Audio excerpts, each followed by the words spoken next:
जैसे मैं संत हूं, मैं बहुत सुखी हूं और सुख के लिए ही संत हुआ, ये भी बता देता हूं। मैं तुम्हारे लिए संत नहीं बना मैं पहले तो अपने लिए बना था, लेकिन बीच में मुझे गुरु जी ने कहा कि सबको सत्संग सुनाओ, तो सुनाने लगे, तो तुम्हारे लिए भी हो गए, लेकिन अपने लिए, अपने सुख शांति के लिए हम संत बने थे, और वो सुख शांति इसमें मिली। तो संत में क्या, ये कपड़ा लपेटने से थोड़े कुछ हुआ जाता है। कोई नशा नहीं, कोई व्यसन नहीं, कोई आदत नहीं, कोई बुराई नहीं, कोई खाने पीने का लालच भी नहीं। जिनके घर ठहरा हूं मेवाड़ा रामचंद्र जी, उनकी बहू कह रही थी कि हम भी कुछ बनाकर खिलाएंगे। हमने कहा ठहरे रहो, प्रवचन हो जाने दो, ज्यादा जो गुरु खाएगा प्रवचन नहीं कर पाएगा। कुछ नहीं, कुछ नहीं, बस सबसे अच्छा भोजन रोटी सब्जी दाल, बस हो गया। याद रखना, जिसकी जीवा पर कंट्रोल है वही व्यक्ति साधना कर सकता है। निम्बी ऋषि में इतना तेज तप था कि उनके तेज तप से इंद्रलोक में इंद्र का सिंहासन हिल गया। तो इंद्र ने मेनका उर्वशी अप्सराओं को भेजा कि जाओ निम्बी ऋषि के तप को डिगाओ। तो वे अप्सराएं जब आती हैं, नाचती हैं, और उधर उनकी कुटिया की तरफ जाती है तो उनकी आग लग जाती है, पीछे भागती। तो सोचा इस साधु को, इस ऋषि मुनि को कैसे डिगाया जाए, ये तो बहुत तेजस्वी तपस्वी है। तो उन्होंने दिमाग लगाया कि ये खाता क्या है, देखिए। तो नीम के पेड़ को चाटते थे, उसी को चाट लेते थे, नीम के पेड़ की छाल। तो नीम के पेड़ की छाल जहां चाटते थे, दूर से देखा तो वहां गुड़ लगा दिया था। तो उन्होंने एक दिन चाटा तो बहुत गुड़ अच्छी लगी, तो ज्यादा चाट लिया। अरे चट्टू लाल चटोरे दास। फिर दूसरे दिन गरम मसाला डाल के खीर लगा दिया, फिर चाट लिया उन्हें। अरे तू साधु, इतना पता नहीं है नीम के पेड़ में खीर निकलेगी?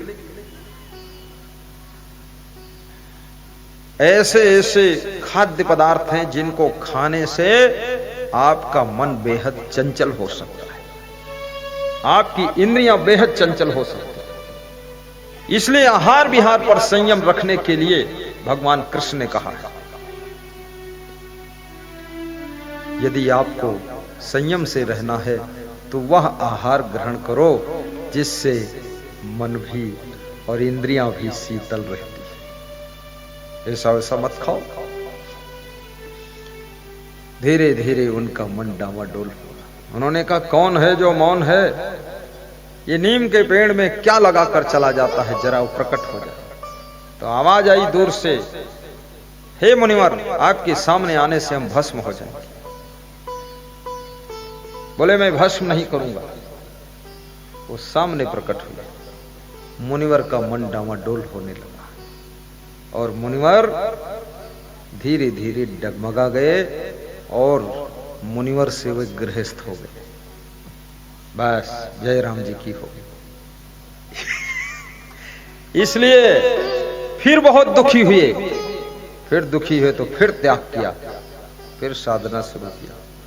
लेकिन याद रखना, एक बार जो फिसल जाता है उसको वह सम्मान वापस नहीं मिलता है जो पहले उसका सम्मान था। सदैव सावधान रहो। संत महात्माओं को कुसंग से भी बचना चाहिए। जैसे माताएं बहनें रोटी सेकती हैं, भोजन बनाती हैं, दाल जब चलाती हैं तो उनके पास में चमचा होता है। कोई महिला खौलती हुई दाल में हाथ डालकर नहीं घुमाती, चमचा से घुमाती है।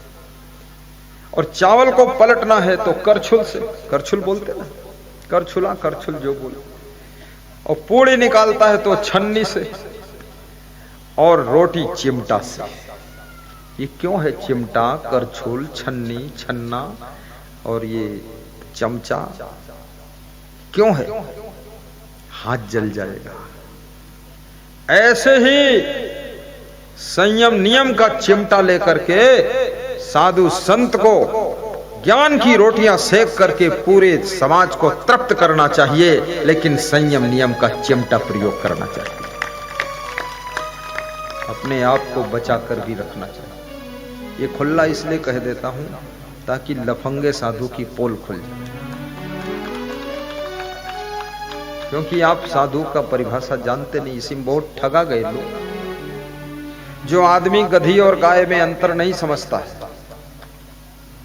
वो गाय दूध पीना चाहता लेकिन गाय के बदले गधी को बांध लेगा और गधी की सेवा करेगा, और जब दूध दुहने जाएगा तो 4 लात खाएगा।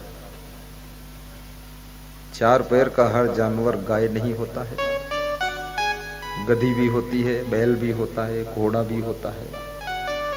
साधु के भेष में हर व्यक्ति महान संत नहीं होता है। और महान संत की शरण पकड़ो। टूटी फूटी नाव में बैठोगे, अनटेंड ड्राइवर की गाड़ी में बैठोगे, एक्सीडेंट हो जाएगा, नाव डूबेगी, गाड़ी लड़ेगी, तो मरोगे। इसलिए सदगुरु कर्णधार है, मल्लाह है, और उनकी नाव पर बैठना है।